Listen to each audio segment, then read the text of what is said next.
Ito na nga tayo mag-o-offro, pero bago ang lahat, linisin muna natin to dahil naipon ng aking libag dito. Ayan. Pag nilinis mong ganyan yan. Linisin muna natin bago tayo mag-ipon ng tubig. Mag-ipon ng tubig para relax, para reset ang mind. At ang tubig, nasaan ang tubig? Ito nga pa ang tubig. Ayun ito. Ito. Ayan. Ayan, lilinisin muna natin yan. Kasi nga, ang dami kong libag. Ang dami kong libag, pawis. Pawis yan eh.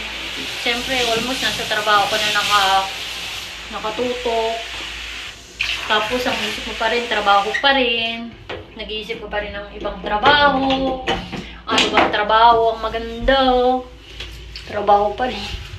Ito rin, trabaho din to. Trabaho. Ipon naman ng tubig na mainit na maligamgam.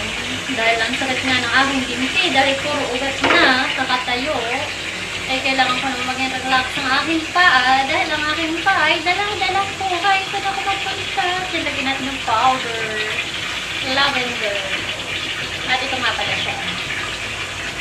Ayan. Gawin natin ang marami. Lahat tinanong. Ayan. At habang ako'y naghihintay naman. Kaya naman ang aking susunod. Ang gandang pakinggan.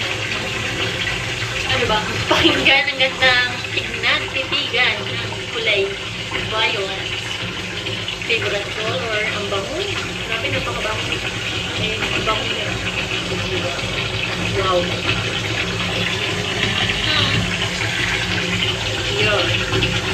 At yun.